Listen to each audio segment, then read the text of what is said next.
Hi, welcome on to part two. That is right. You're getting a sixth podcast this week because or at least I, was a little bit too tired to finish all of this yesterday. So we are going to get to work here. Where are we going to start, Danny?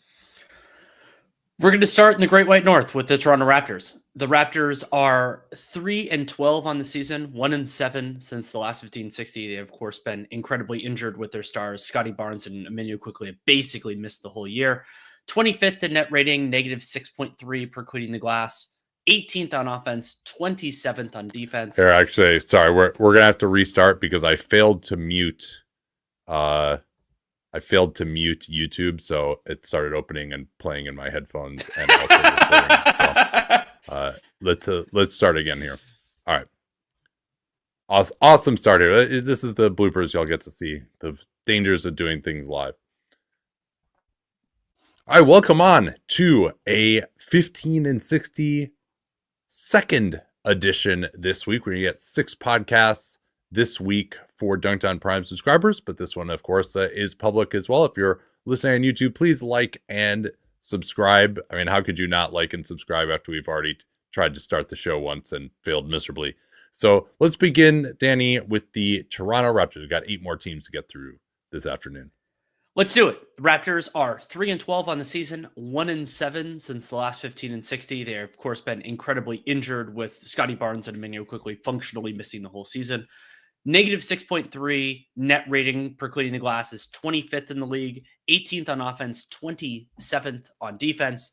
And ESPN's PPI has the Raptors finishing with 29 wins, and that is the second worst record in the East.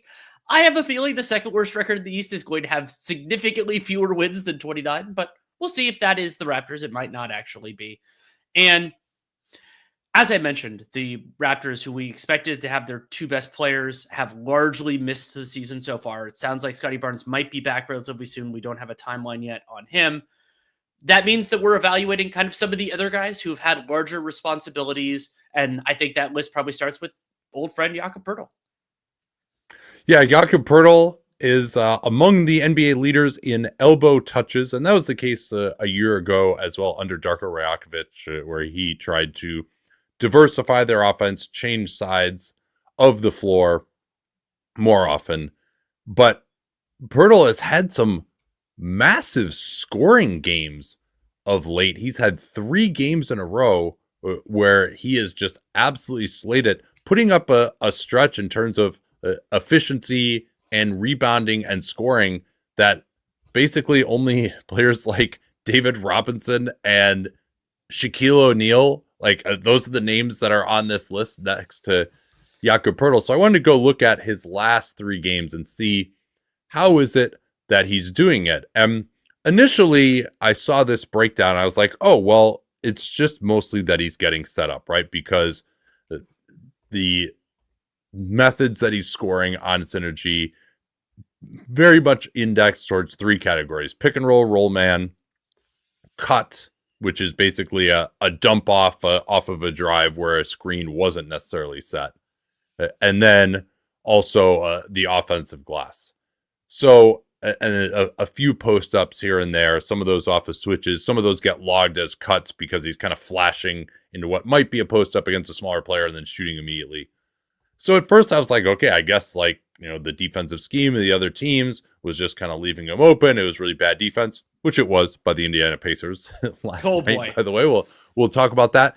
But the way he's doing it, honestly, is with this incredible floater. I mean, he's just making all of these, and it's, dare I say, almost, I would say it's even like a level beyond what Isaiah Hartenstein was doing a year ago, because Hartenstein, I mean, if you remember that playoff series against the Sixers, Jalen Brunson would drive, he'd move off the ball and was able to find little spots, and he would just quick shoot that floater up in the air before anyone could get to him.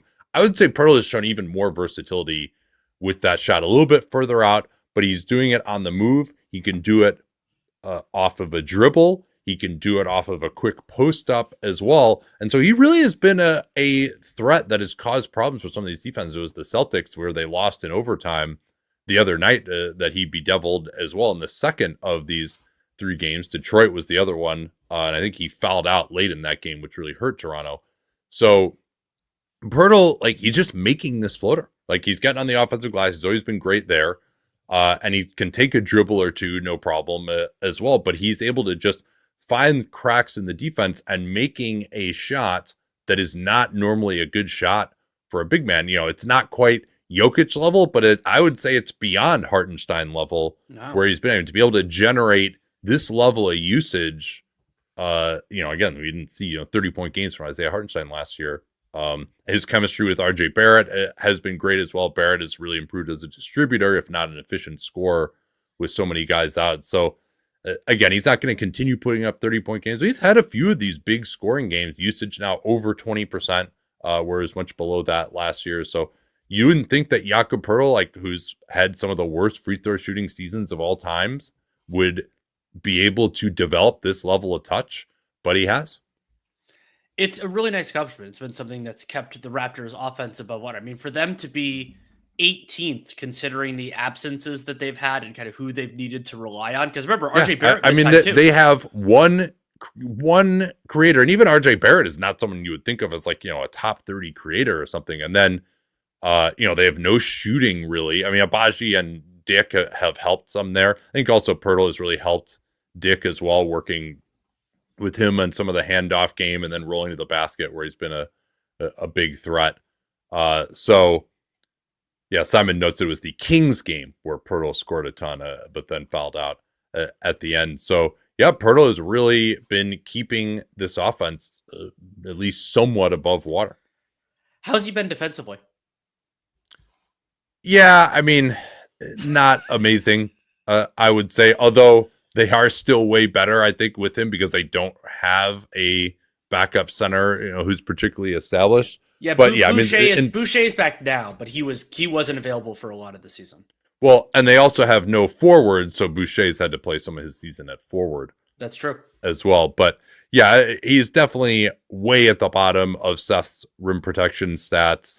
Contest percentage 33% is about average for a center, but allowing 67% shooting in the restricted area, and opponents are taking 33 shots in the restricted area per 100 possessions when he's out there, which is also a bad number. Nate, am I reading the stats correctly that opponents are actually shooting better on the shots that Pirtle contests in the restricted area than the ones that he doesn't contest? Because that's a special honor too. Yeah, I guess that's right, huh? Yeah, I mean, that's yeah, so it may be that a lot of these contests where he's technically within 5 feet, he's not really, close enough to affect the play. But yeah, this is certainly, what they thought they were trading for, I believe, was an elite rim protector, and he just simply has not been that in his time in Toronto. But this has been some offensively intriguing stuff, and if he can, and it could not be, like yeah. And it could be cumulative. Like I think you could see with what Pirtle's been doing that, yeah, the usage is probably going to go down, but that can make life easier on Scotty Barnes, easier on Emmanuel quickly. And so it can actually help in some of the ways like we saw with Hartenstein. Yeah. And then, like the fact that he has been this facile means, you run a 4-5 pick and roll with Scotty Barnes, and then maybe he can duck in on that guy for a quick floater, or Barnes can get to the basket and then he can clean up the offensive rebound with some touch. Last thing on the Raptors, one of the stats that I've been looking at with the new Sport Radar tracking data that we have access to is when the ball crosses half court. And we noted that, who was it that was just terrible? I deleted all this stuff.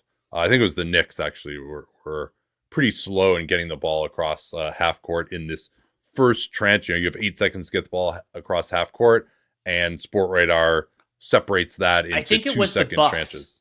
Thank you. Yes, it was the Bucks. You're right. Yeah, that's what. Yeah, because I was saying like it was no good that Giannis, a team with Giannis, is this slow getting the ball up. Toronto. So remember, the Bucks brought the ball over half court in that 24 to 22 second range about 12% of the time. Toronto does it 29% of the time, and they were 32% of the time doing that last year.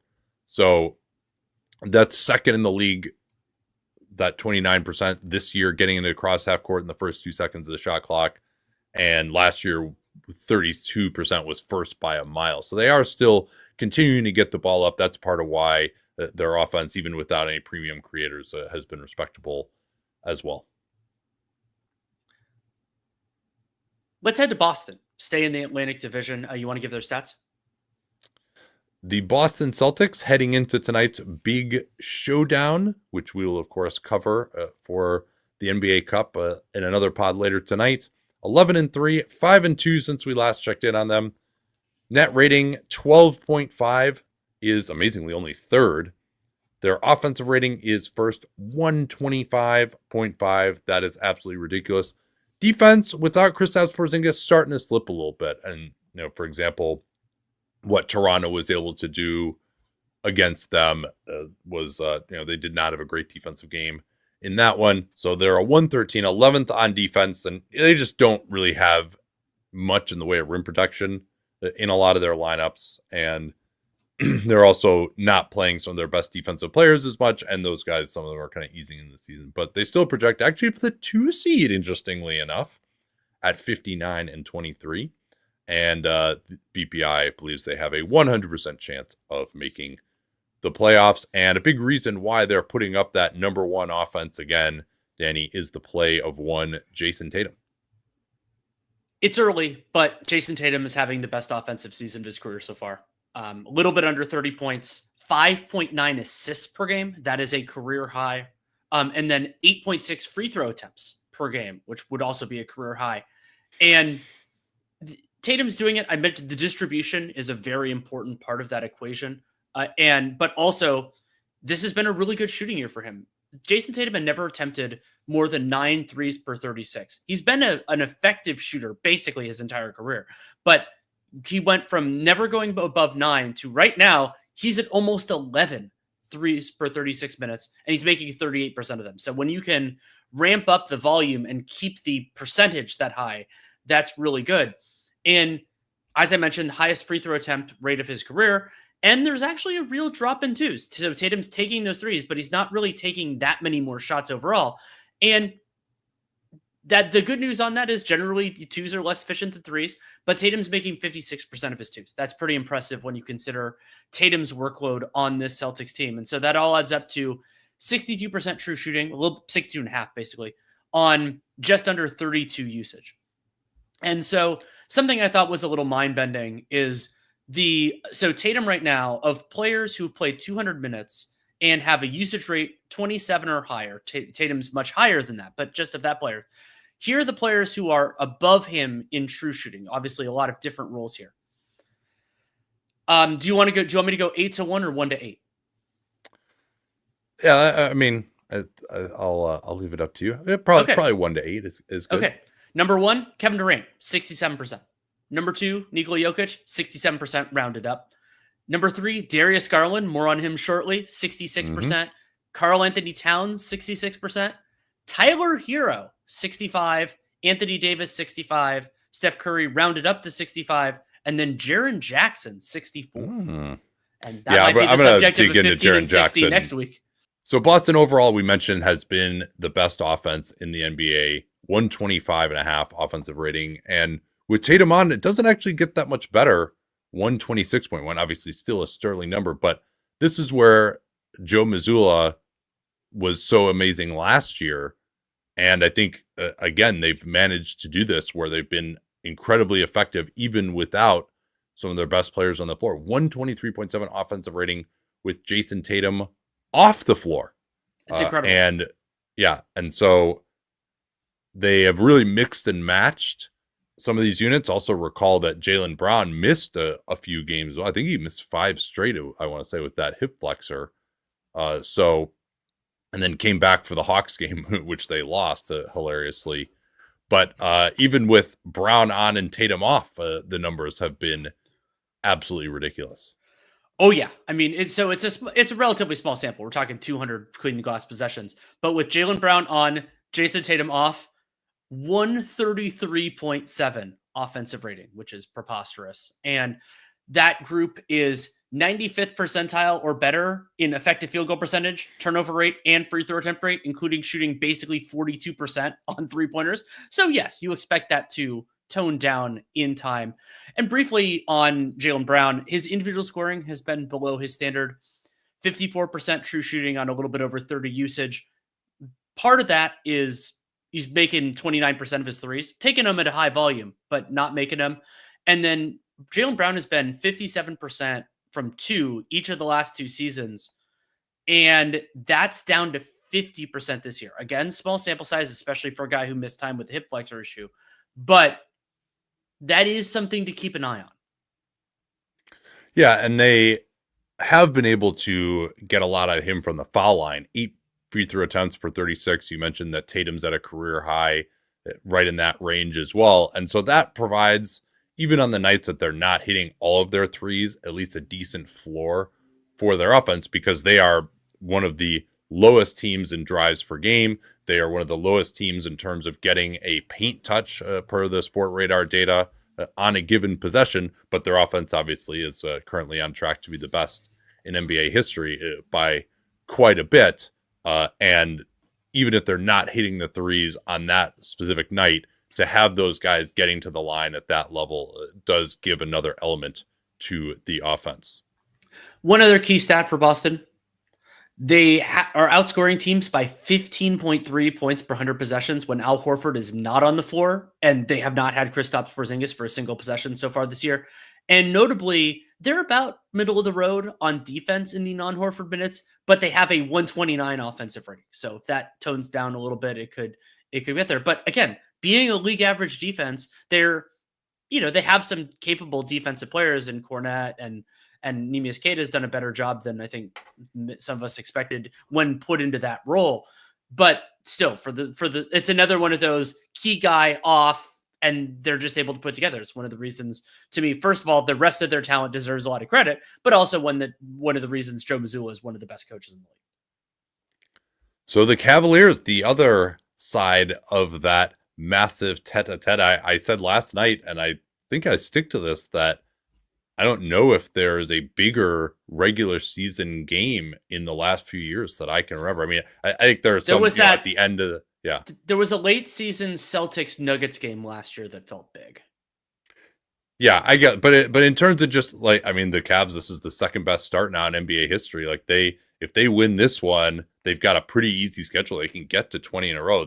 Chris Fader was talking yesterday on his show about how they actually really want to go for this Warriors record of 24-0. Obviously, the chances of them doing that are relatively low, but they are 8-0 since we last checked in on them. Net rating is actually only second in the NBA at 12.9. They are second on offense, 123.8. Interestingly enough, there are 3 teams with an offensive rating above 123. We've talked about 2 of them, and then the Knicks are the other one. And then it goes all the way down. The 4th place team is in the 118s. And they are 6th on defense. That started to slip a little bit, and their injury report, I don't think it's officially come out yet for tonight, but it could be lengthy. They may be missing some guys, obviously. Boston is as well. Boston, by the way, we neglected to mention that Kristaps Porzingis has been assigned to Maine. Looks like he's starting to ramp up, word of the year. Maybe he'll get some traction on that ramp as he begins to get back. So, there's talk that he was targeting December. We'll see. They'll certainly be conservative on that. But, they project for 62 wins rather than 59 for the Celtics. Interesting. The Celtics have, I think, have a better net rating than them, right? No, I guess that it's slightly worse. They're 0.4 apart. Cleveland is ahead. And then OKC is number 1 with plus 13.5, even though they've lost 3 times. Yeah, so it looks like, though, that the Celtics and the Cavs, basically BPI expects them to play the same the rest of the way. And the only difference between them is the 3 games that already exist in the standings. 100% chance of making the playoffs for the Cleveland Cavaliers. And let's talk a little bit more about how it is that they have improved this year. I wanted to dig into what's different about the Kenny Atkinson offense. And one of the stats that we keep is team-created field goal attempts versus self-created. So self-created is any time that the player touches the ball for 2 or more seconds before shooting it is deemed a self-created shot. under that is deemed a team created. We like that number a little bit better than just whether it's a pull up or off the dribble, because obviously that doesn't include drives. And sometimes a guy will make a catch, take one dribble to the left and shoot it. That's still really team created if that's at the 3-point line. So last year, 44.8% of their shots were self-created, which in terms of that proportion, that's about middle of the road. And they didn't shoot amazingly on those. That was 49.3 field goal percentage, about league average. Darius Garland had a down year. Evan Mobley wasn't really doing much in terms of self-created. Then 55% of their shots were team created, and they shot a very good 60.8% field goal on that. Field goal, of course, includes the effect of threes in your field goal percentage. The numbers this year, though, Danny, are just absolutely insane in every possible area when it comes to those stats. They really are. And I mean, the one that there are a lot of them that pop, but the one that is probably the most preposterous to me is their 65.7% effective field goal percentage on team created shots. Like that is ludicrous. Yeah, it is. And actually, they are taking more of their shots this year as self-created, but they're also by far the best in the league on those. So they are the best in the league on self-created shots, and they are the best in the league on team-created shots. So 48.4% of the shots are self-created, 56.6% field goal. That is best in the league by 2.1% over number 2 Sacramento. And then third place New York, they are 4.1% ahead of them. So for comparison, last year, the best team in the self-created metric was Milwaukee at 53.2% with Dame and Giannis. Those were the guys for that. And then you had Indiana and Phoenix right up there as well. So this is over 3.4% better field goal percentage than the best team in the league in self-created shots last year. And then this year, that 65.7%, that is way better than Boston last year at 63%.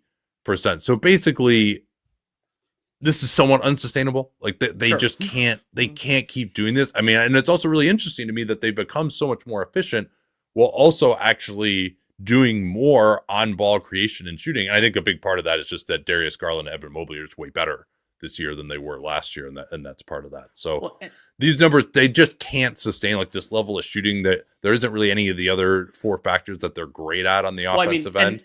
To use a more basic stat, but as a way of quantifying this, the league average team 3-point shooting so far this year is 36.4%. The Cavs are at 42% cleaning the glass 3-point percentage. And number 2 is the Knicks at 39.4. So they're shooting almost 3% better from 3 than every single other team in the league. And they haven't had Max Strus play a second. Yeah, well, he might actually drag it down. I mean, everyone's going to drag it down at this rate. Yeah, no, it's true. And so Darius Garland has been the big driver of that. He has. And as I mentioned, one of the highest true shooting percentages in the league for a player with 27 or higher usage. Garland is right at that 27. He's, lower than Tatum, all these guys. Not a huge surprise. And his previous high in true shooting full season, Garland's is 59% back in that 22-23 campaign. So the year before his injury riddled year. And like Tyler Hero's hot start, great 3-point shooting is a part of it.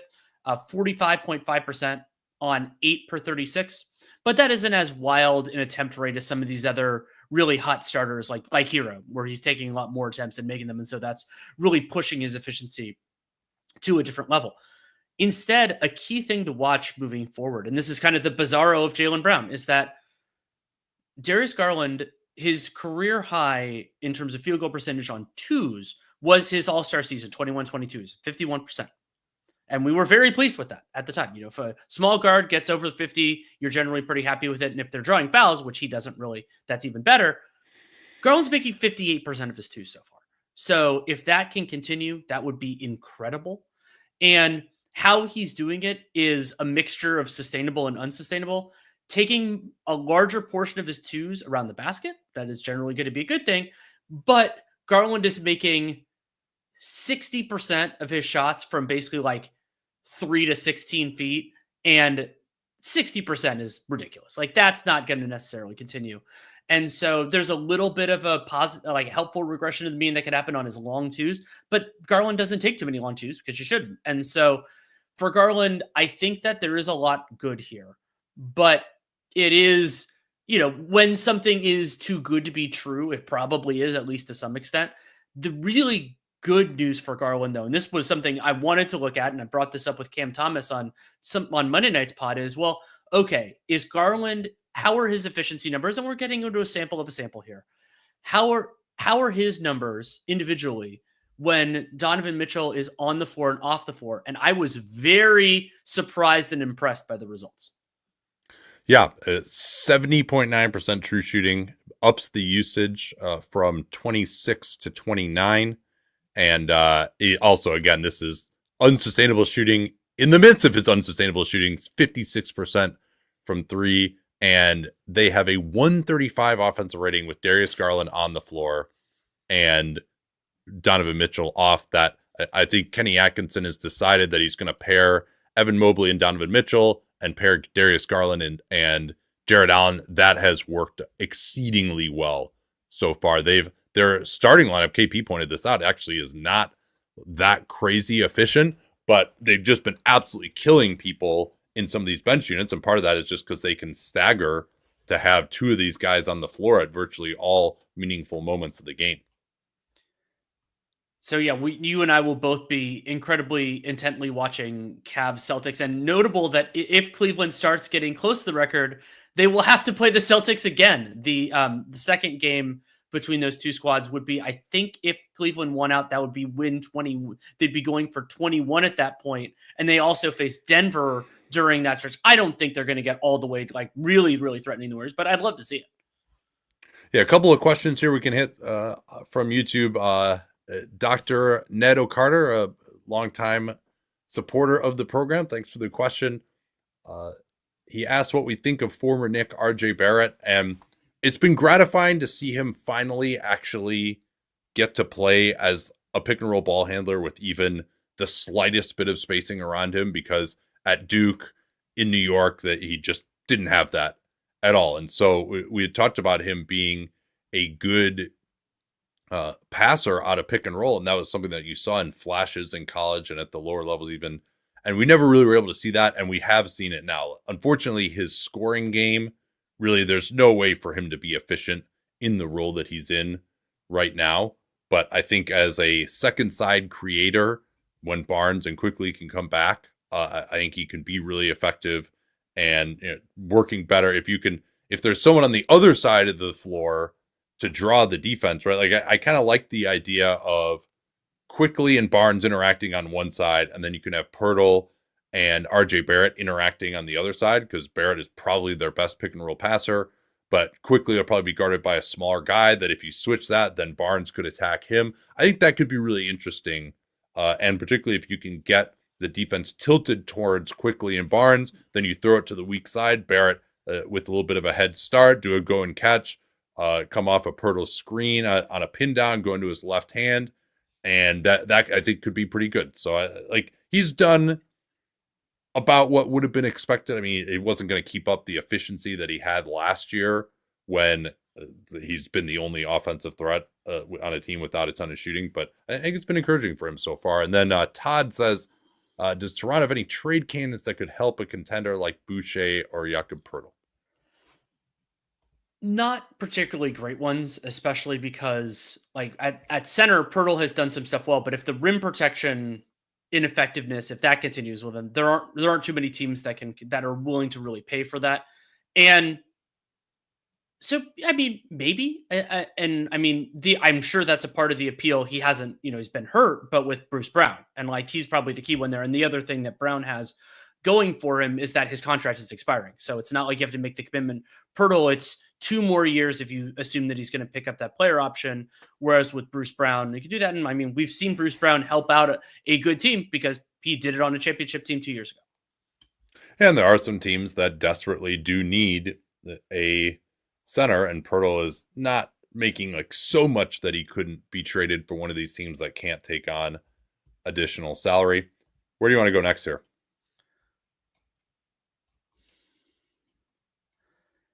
Let's go to Indiana. They're I'll let you do their stats, actually. Yeah, they are 6-8, 4-4 since we last checked in on them. They got smoked by the Raptors last night. Negative 4.2 net rating. That is not very good. They are 22nd in the NBA there, 16th on offense, and 25th on defense. Of course, the theory of this team was they had to be a top 5 offense. They have not been that, not even remotely so. And they still, BPI likes them a little bit better than they've played so far, projects them for 37-45, which would be the 9 seed, 45% chance of making the playoffs. And they signed Moses Brown as another center option. I mean, they didn't have Miles Turner last night. So Enrique Freeman, Jarris Walker, Siakam, like they also have Andrew Nembhard out. They also have Aaron Nesmith out. So it's basically, and there's just no way they can defend even passably with this group, but they also don't have a ton of shooting, or they try to get Obi Toppin into the mix as well. And it was just that, watching that Jakob Poeltl film from yesterday. I mean, he and Barrett had over 30 points. So like those guys are just waltzing down the lane. It was one of the more unbothered pick and roll performances for a duo. And you can see the fact that those guys both put up over 30 points. It's like they weren't even able to pack the paint enough to force somebody else to try to beat them. Not that, that's generally been the philosophy for Rick Carlisle anyway in Indiana. And then, I think one of the big stories of the Pacers season so far has been no one has really circled and then recircled the wagons quite like the Pacers, where every time it seems like something good happens for them, it is immediately followed by something bad. And there's some context for that. But for example, they give Boston the Celtics' first loss. They win that overtime game. And then 2 days later, they lose to the Pelicans without basically all of their best players. And then they only have consecutive wins once this year. They beat Dallas and they beat Orlando. I believe that was a no Luka game. I could be wrong on that. I'm trying to remember. I watched it. I just don't remember it at this point. And then so they've beaten Miami, the Knicks, the Celtics, Orlando, Dallas, and then Detroit, which actually was not a bad win. And then some of their losses have just been absolutely atrocious and like just complete blowouts as well, right? They lost to the Hornets by 20. Like just it's been really rough for they lost to the the Sixers without Embiid and Paul George. They a number of that's right, I forgot about that one. Yeah, that was like the Sixers are 2-11. Sadly, we'll have to wait until tonight to discuss that Sixers drama that came out today. Very interesting context there, but also we can note that the Pacers signed Moses Brown as another center option. I mentioned that briefly. Oh, you did. Apologies. Which is about how briefly I don't think we were allowed to mention Moses Brown twice. So no. I had to interrupt you there. And briefly, I don't want to spend a ton of time on this, but like why, from the kind of mile high view of why their defense is 25th. The troubling thing for Pacers partisans is that it's not really bad luck. They're middle of the road on opponent 3-point makes and a little unlucky in long twos, but nothing too bad. The Pacers are giving up a ton around the basket, and that's because we've talked about this a lot over the years. They're actively trying not to give up threes, and so you have to concede something, and so they give up more around the basket. The Pacers are bottom 10 in all 4 factors on the defensive end, including 27th in defensive rebounding and 26th in opponent free throw attempt rate. And while they missed him horribly in the loss to the Raptors, where they gave up 130 to the Raptors, the Pacers have a 120 offensive rate when Miles Turner's on the floor. And they're actually, even with that game, a better 115 with him off. And 115 would be tied for 18th in the league, but there's some shooting luck involved in all that.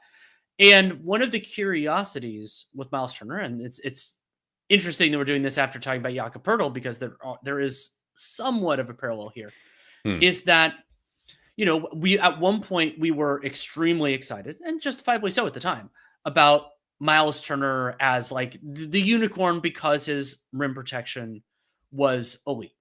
And it's still legit. Like it's still, and you could argue that the context hurts him with some of the limited defenders, especially with Nemhard missing time. Yeah. Now, I mean, it's basically like an average rim protecting center by these so stats. he hasn't gone from like high end to low end like Jakob Poeltl has, but if you go from high end to average, like that makes things harder for a team that has some limited defensive talent overall. And so yeah, I think in a different system, maybe he could still be more effective, right? I mean, they're just like they've just been funneling everything to him, and then when he gets out on the floor, there's no one else who can do anything. If he switches or gets caught out there, because I mean, the big thing that weighs down his rim protection numbers for us is that opponents are shooting a very high percentage when he's on the floor, despite the fact that when he contests, he's about average for a center in terms of forcing misses. So it's that if he is not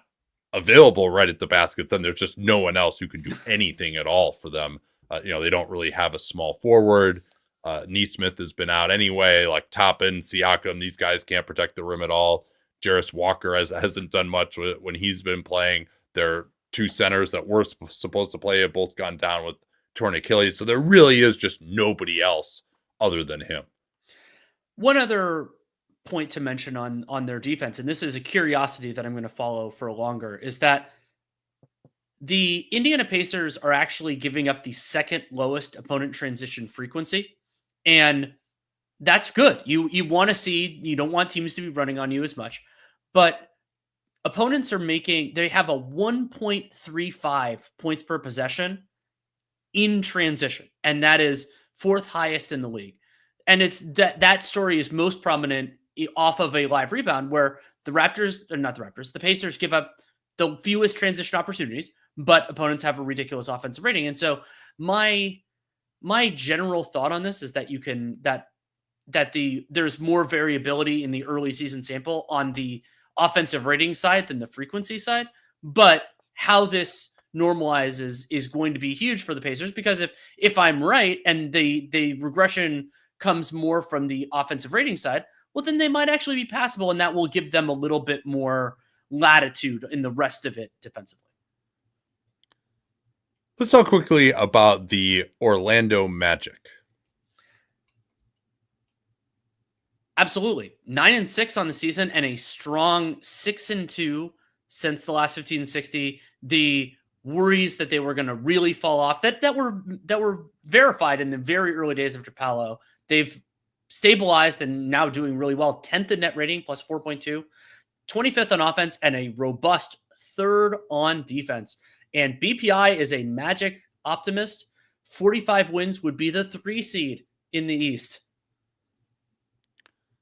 So their defense has been excellent. They are forcing a ton of turnovers. One of the other things that I really like about them is that, per our metrics, we talked about this a couple of sections ago, they are forcing opponents to take 52.8% of their shots as self-created. So that's with a touch time of more than 2 seconds. That is second behind number 1 Houston, which is at 53.1%. This is coming into last night's action. They are also allowing only 51 opponent shot attempts, is what we designate as high value per 100 possessions. That is third best. So 51 high value shot attempts per 100 possessions is the third best number in the league. What is a high value shot attempt? They are attempts within 5 feet at the rim, uncontested threes, and then free throws. So to have opponents taking 51 of those is really solid. So they are just not allowing opponents to get into a rhythm, not allowing them to get assists, not allowing them to get great shots. And then when opponents do get to the rim, opponents only shoot 50% against a Magic contest. That is also a top 5 mark in the league. And it's not really that much responsible, or that shooting luck from opponents is responsible for this great defensive performance, because opponents are shooting right around league average on uncontested threes and actually shooting a little bit better than league average on contested threes, 34%. So that defense has been fantastic. A few things that haven't gone great would be, I don't know, their entire offense right now, which is 25th. It's 25th, and having Paolo Banchero out provides opportunities for other players to take on larger roles, and even if it doesn't necessarily go well, that can be useful information. That hasn't been particularly fantastic for one Jalen Suggs. His self-creation numbers aren't great. Yeah, so he is been trying to do more with Paolo out, and he's been able to boost his percentage of self-created field goals. That's up to 52% of his shots are now self-created, but he is shooting 8.3% on threes that he creates himself. Wait, can you say that one more time? 8.3% on self-created threes. But one thing that actually has been better for him is he really struggled to finish early in his career. He's made 64% of his shots at the rim that are contested. So he is actually, his 2-point game, he has made some strides as a creator. It's just the 3-point game has not been great. Well, and I was going to bring this up in terms of the rim protection stuff, but it's also notable that finishing, that isn't with a 4 spacing 5, because Wendell Carter's missed so much of this year with plantar fascia issues. It's been more with, Goga Batadze, John Isaac, when he's available, Mo Wagner at the 5. And so to have that kind of finishing, it's impressive. Kentavious Caldwell-Pope has massively struggled. He finally started hitting some pick and pop threes. He had some nice actions with Franz ghosting out of there and hitting a few threes, causing some miscommunication for Philly. And he's going to start shooting better. He, coming into yesterday, I don't think they even played yesterday, actually. He is shooting 27% on uncontested threes. He's at 40% career on that. He's going to start shooting better. But we keep a metric that's called basically shot making added or subtracted. So what we have one metric, which is based on how contested the shot is and where it's coming from, what would a league average shooter be expected to shoot on those? And then we say, what did you actually shoot on those? So here are some of the numbers of guys who've just been so far below league average on converting the shots that they're creating. Caldwell-Pope, he's got about a league average shot quality of 54.9% field goal. He is shooting 13.6% worse than that. Oof. Anthony Black is at negative 8.6% in that metric. Tristan da Silva is at negative 13% in that metric. Wendell Carter Jr. is negative 12.4% in that metric. Cole Anthony is at negative 10.4% in that metric. And so Paolo was above average. He's out now. He also has one of the harder shot mixes in the league. Franz is about average, and he gets to the rim a lot, so he's got about an average shot quality as well. So they just are not making shots. They have to shoot better than they've shot before, or than they've been shooting so far. I think they will. I mean, I don't see these guys getting out of the bottom 10 in offense. Maybe when Paolo comes back, that would be possible. Also, I mean, Anthony Black and Caldwell-Pope are second and third on the team in total minutes played, and they're both have shot terribly. Da Silva is actually playing 24 minutes a game. He also has really struggled. So a lot of these guys who are just playing a ton are really, really well below average as shooters, but I do think they can get at least slightly better than that. But I mean, partially in some ways because of the weak run of some of the teams we expected to be at the top of the East. Like the Magic are still, with everything that's happened to them, I think they're pretty well positioned, and that is a testament to the guys that they had. And also Jamal Mosley, I think, deserves a lot of credit. We generally say that coaches deserve a lot of credit for defense, and when you consider the absences they've had to be as good as they've been, they have great talent, but they've also executed. All right, so who do we have left here? We got Bulls, Hornets, and Hawks. Is that right? I believe that's correct. All right, so let's do the Bulls then. The Chicago Bulls, 6-9 on the season, 3-6 since the last 15 and 60. They're 24th, negative 6.3 net rating. They've had some rough blowout losses, but they've also had some wins. 23rd on offense, 24th on defense.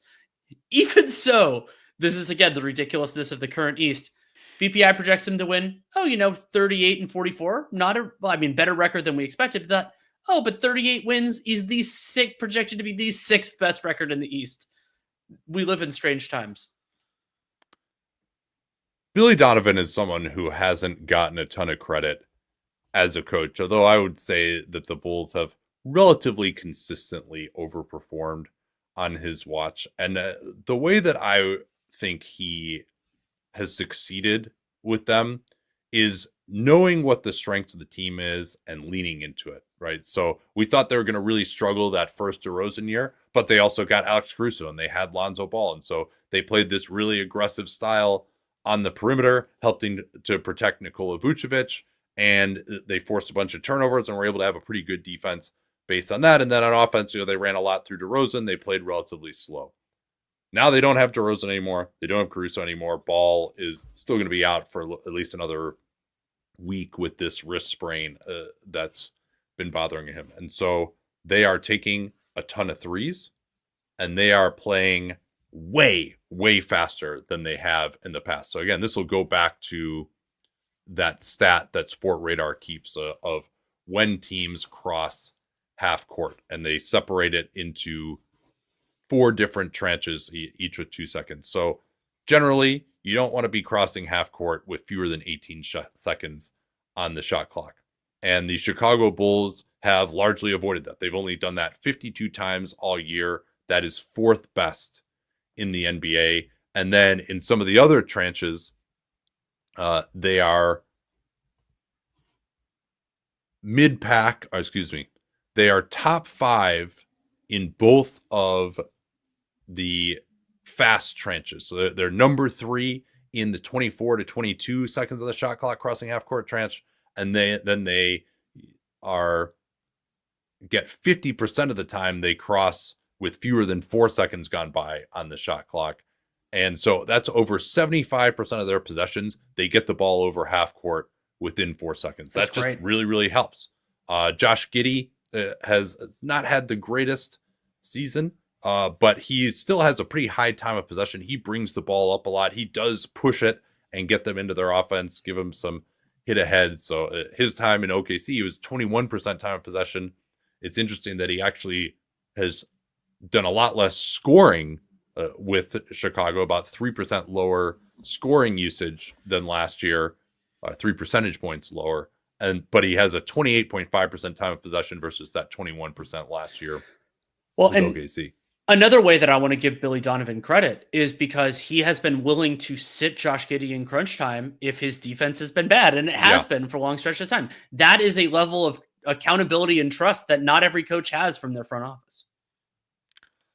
Another thing the Bulls are doing is they are shooting quickly once they get in the half court. They are second best at avoiding late clock shot attempts with 5 seconds on the shot clock or under. Only 8.2% of their plays come there. Now, the fact that they don't really offensive rebound can juice that a little bit, because I think that 14 just isn't enough time. I think it should be increased to 16. You just see any offensive rebound that doesn't lead immediately to a putback. It seems like the offense tries to reset and then they end up playing late clock. So that does help juice that number a little bit, but still they have been really pushing it. They've had, I think, more games with 20 made threes this year than they basically have ever had already in a season. And so that is making up for the fact that they can't guard anyone, but you know what? They were never going to be able to guard anyone anyway, so they better just try to be as close to last year's Pacers as they possibly can. Some of these numbers are pretty ugly for their defense. Giving up the 4th most drives per game and also the 2nd most points per drive. That can be a dangerous, flammable combination.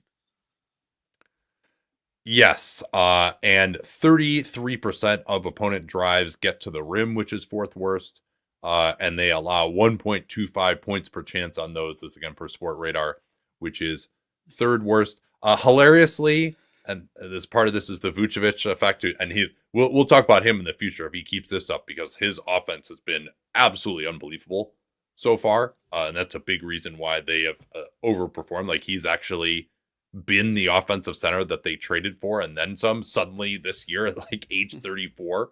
But hilariously on defense, the Bulls have the second quote unquote best foul rate on drives. So they foul the second lowest percentage of the time on drives. But that basically means they're not even close enough to foul or contest them. Yeah, I think back to I was in person in angry Doc Rivers rant like 8 years ago, where he's like, "Yeah, my team wasn't even close enough to foul," and he's just like going off on this tire because I think the Clippers only committed like 5 fouls in the entire game. And he's like, "Yeah, they just weren't there." So yeah, I think that Billy Donovan deserves to like an acknowledgement of how he's been able to shift what he's doing based on his talent. And I mean, he might not have a different job for a while because he's done a good enough job with the Bulls to stay with the Bulls. But I would love to see him. You know, we've seen Billy Donovan coach talented teams before. I would love to see that happen again. All right, let's talk Hornets. They are 5-8, 3-4 since we last checked in on them. They are 23rd in the NBA net rating, negative 5.6, 24th on offense, which again, with the way LaMelo is playing, is maybe a little bit disappointing. That's something that we talked about a little bit of just this idea of, I think John and I discussed it actually a few days ago, this idea that he's kind of doing all the things that you think leads to great offensive basketball, but yet their offense isn't that good. And how do you reconcile those? But yeah, they are 24th on offense, but 20th on defense, and they project for the 10 seed, 35 wins. BPI thinks they'll have a 32% chance at the playoffs. BPI doesn't know a lot of things like protected picks and trades and stuff like that. And whether doubtful players will become available or not become available, who knows? So they are 20th in defense, and that is despite the fact they have basically no centers healthy the whole season. I mean, I guess you could say Nick Richards is a true center, but he's missed time too. Yeah. I mean, Grant Williams has been playing like a conventional pick and roll defense, which didn't go too well against the Cavs. But what I would say, the way they've done that is essentially control what you can control, and it's almost that, dare I say, Steve Clifford like.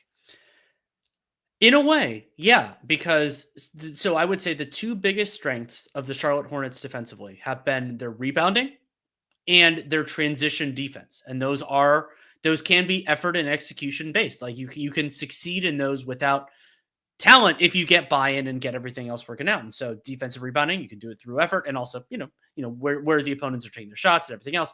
And then so ninth there, very good. And then the Hornets are third in, I like Cleaning Glasses version of this, opponents points plus per transition. Like, so basically they give up less in transition, and they're doing that through both frequency and offensive rating, unlike the Pacers. So even with some offensive rating regression to the mean, just because they're above average, that's still a really nice foundation. And you got to piece those things together. Okay, well, they're doing well in the defensive glass. They're doing well holding out in transition. They're still 20th in defense, which I think is an accomplishment when you consider their available talent. That probably means their half-court defense, first shot half-court defense, has been bad. That's correct. They're 28th there, giving up a 102 offensive rating. But if you're forcing your opponents into more of those shots, that's just a less efficient part of the game offensively. Yeah, it really is. And they I think they just have avoided giving up the easy stuff in the half court too, right? So they are pretty bad in contesting shots at the rim. They're allowing 59% opponents shooting on shots that they contest at the rim. That's third worst in the league. The only two teams that are worse are Brooklyn and Philly. Philly, which we of course discussed yesterday, is like in like the 64% number. But overall, their defense at the rim, as you noted, is not terrible. It's like kind of average-ish. And that's because they're avoiding giving up uncontested shots at the rim. How do those happen? Transition, offensive rebounds, and obviously defensive mistakes, or you're just giving up a back cut or whatever. So they, even though they are not great at contesting, at least just being there, even if you're not that great at contesting, is a lot better than not being there at all. And so they've just, that's again, goes back to this kind of control what you can control aspect. You can't control the personnel, but you can control your positioning and whether you give up incredibly easy baskets to the opponent. And something to keep an eye on is that Hornets opponents are shooting worse than you'd expect on threes, but way better than you expect on long twos. Hornets opponents are shooting 50% on long twos. League average is 41.5, but teams don't take as many of those as threes. So you can expect, even if it's a smaller regression percentage-wise, threes take up a higher proportion of your shots. So those two things could balance out. And I mean, when you look at this, like the picture that this paints, when you think about the possibility, no one knows when, that the Hornets can have more available talent. And just so we have it out there, Nick Richards has played in 5 games total this season, 137 minutes. So he really I didn't realize it was that few. Yeah. Thanks for reminding me of that. And so when they can get more there, or if they could, theoretically use some of their means to get a little bit more of the position, that's really encouraging, because they could have some effects on their offense, because if you have a little more limited shooting and all that type of stuff, but getting that with actual, like even like passable rim protection would really start to make the foundation strong. The Hornets are, again, this goes back to controlling what you control, 30th in defending drives. But they at least allow some of the fewest drives. I thought this was just kind of interesting to look at. Again, this is from that Sport Radar data. Defensively, there's not that big of a range. The lowest team in the league, the Hornets, are, I think, 4th in fewest drives allowed per game. But the lowest team in the league allows 36 drives per game. The highest team in the league defensively allows 44 drives per game. So this is more of an offense-driven stat, and the range is much larger on offense. So OKC, they've traditionally been awesome at driving. Shea is awesome at driving. They have 47.2 drives per game, and lowest is Denver at 32. So you have a much larger spread between offenses than defenses. So it's really more of a stylistic thing with the offense than something that defenses can control. That's really interesting. All right, let's get to the Hawks here. Last here, but certainly not in our hearts. No, especially after that NBA strategy stream game last week. Yeah. The Hawks. I better not talk shit about them. Like Dyson Daniels will come like steal my car or something. That wouldn't count. He's in Sacramento. He's only a few, or at least he was last night. That wouldn't count towards his steals per game, which we have a WATFO on. But the Hawks 6-8, totally respectable. 3-4. They're actually, this is such Hawks things. They're 3-4 at the last 15-60, 3-4 since the last 15-60. But negative 2.2 net rating. That's 18th in the league, 13th on offense, 23rd on defense, projected for a tie for the 10th seed at 35 wins. And the really good news for the Hawks is that reinforcements are largely here. They played a super weird game that I'm a little bit sad I didn't get to watch against the Sacramento Kings, but they got Bojan Bogdanovic back from that one. And right hamstring tendinopathy for him. He had only played 1 game so far. And then Kobe Buffkin was available due to his shoulder subluxation. And then DeAndre Hunter, he had come back previously, but then he skipped to the first half of the back-to-back, and Vit Krejci's back. So they're getting close to whole in Atlanta, and that's very good for them, especially when you consider that there's ground to gain here. Yeah, Jalen Johnson didn't play in that Kings game, but the Kings were also very shorthanded, and Dyson Daniels had a steal on De'Aaron Fox on the last possession with the Kings looking to take the lead. Hawks up 1. Jalen Johnson has become a much larger part of the Hawk offense. And a lot of what he's doing, I wanted to look into this because he was so awesome passing the ball in that game that Trae Young missed, where they beat the Celtics in the NBA Cup. So Johnson, I'll give you a summary here and then some stats to back it up. that he has had a much larger share of the ball, making a lot more passes, but not necessarily incisive passes. They're using him more as a way to change sides of the floor, initiate actions, do handoffs. So he has made 1,036 passes in 14 games, and 141 of those 1,036 passes has resulted in a potential assist. So basically led directly to a shot by a teammate. By contrast, Trae Young, 854 passes. So Jalen Johnson has actually thrown almost 200 more passes than Trae Young, and it hasn't been that big of a difference in games or minutes played for them. But Trae Young has 256 potential assists compared to 141 for Johnson. So Johnson, again, is a way to change sides of the floor, kind of democratize the offense a little bit more. But when Trae is getting into stuff and throwing a pass, he's more likely making the play, leading directly to an assist.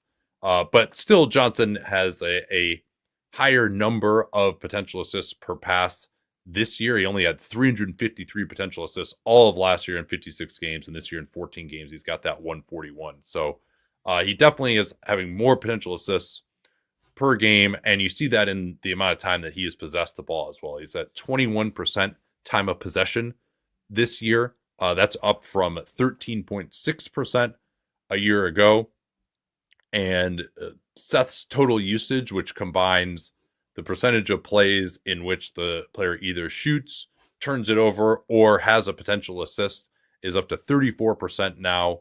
And that playmaking usage, percentage of plays on which Johnson generates a potential assist, that's at 11.2 this year. For reference, a really good point guard will be in the 15-16% range. I think Tyrese Halliburton was one of the few guys who's like in the 20 range last year.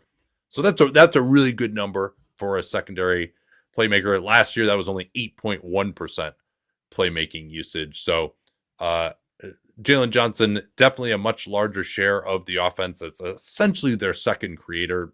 Of course, they don't have DeJounte Murray anymore. And going into last night, they had a 0.2 net rating when he was on the floor and negative 17.2 when he sat. And that difference is essentially all on offense, where you see that decline.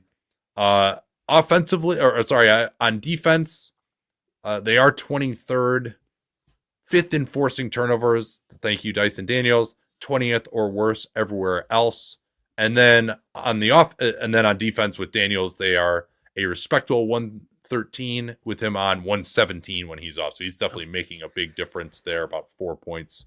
But one thing to keep an eye on, though, is that the Hawks are giving up the highest opponent three-point shooting percentage in the league. Opponents are making 40% of their threes. League average is about 36 and a half. So if that regresses at least partially to the mean, then that would make a lot of these numbers look better. Because, for example, you brought up that they're right now, the Hawks on the full season, they're 27th in opponent effective field goal percentage.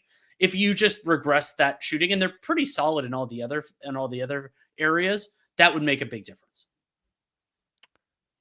Yeah, they could also stop turning it over as much, sure. And it's pretty bad because Trae Young is so good at avoiding turnovers that they are turning it over a lot, and that's this more egalitarian offense. Johnson turns it over; he's pretty inexperienced in this role. Obviously, when Trae Young is off the floor, they're going to struggle. They're slightly below average even with Trae on the floor, which usually that's one of the hallmarks of a Trae or a Luka offense. Basically, any heliocentric offense is that with one guy making all the plays, fewer passes, there are just fewer opportunities to turn it over. But then they are absolutely horrific turning the ball over when Trae Young is off the floor. So that's something that they should try to clean up. I'm not sure, though, because they've maybe getting Bogdanovich back, a little more spacing, a guy who you throw it to him and he's just going to instantly shoot it and not turn it over. Maybe that can help. Hunter has never been a high turnover player either. So hopefully that's something that can improve a little bit. So yeah, I really want to see what the Hawks are going to be now that they finally have their whole group back together. And can they make a little bit of a run? Because unlike so many of their competition for the play-in spot in the East, they do not have their pick, whereas a lot of these other teams have protected picks that they potentially don't want to lose. Looking at you, Chicago. All right, we done here? Just so we have it out there, the Hawks are turning it over on about 18% of their possessions when Trae Young is off the floor. The only team that has a worse number than that over the full sample is the Utah Jazz. They're at 18.7. Well, and that also, I mean, if you compare that to like some of the best defenses that we've seen turning over other teams, they don't even force opponents to turn it. You know, the Memphis Grizzlies with Tony Allen weren't forcing teams to turn it over on 18% of their possessions, to give you an idea how bad that number actually is. All right, we did do every team, right? Are we sure? Are we sure about that? I think we made it. I always get confused when we split these up, but thanks so much for joining us here. Let's see if we got any further questions we want to get into. All right, we do this one. Deck chairs on the Titanic deal. Zach LaVine and Nikola Vucevic for Brandon Ingram and CJ McCollum. Who says no to that deal? The Pelicans do, because the money is so much worse. Huh. I do like LaVine's fit a little better with Zion than Ingram, right? So what's your lineup? You got DeJounte, LaVine, Trey Murphy, Zion, and Vooch. That would be a pretty devastating offense. I mean, now, of course, Vooch, I mean, what does Vooch have? He's got a year left on his deal. Yeah, I mean, the money is worse, but the fit is a lot better. I mean, now is Vooch going to keep shooting like this? Like, the offensive fit is really good with Zion. If somehow the Pelicans go from Valanciunas at center to Vucevic at center, my mind is just going to be mush forever. But now, of course, that still doesn't provide a spot for Herb Jones to start either. So maybe you don't close with Vucevic. But yeah, I mean, LaVine is pretty good. Like LaVine's fit offensively with Zion is way better than Ingram's. But also the Pels, like with Murphy's, this is the problem though. With Murphy's extension kicking in, they're too expensive for next year. And if they move CJ, there's not like an obvious way to cut money additionally. Like he's just going to not be on the team next year. He or Ingram. But you know, we'll see. I mean, they got to get Zion back at some point to see what's to see if he can actually start to play well again. But all right, we got to pack it in here and get ready for this big tilt. Cavs Celtics tonight. We'll have all of the action in tonight's NBA Cup on Dunc'd On Prime later this evening. We'll talk to y'all then.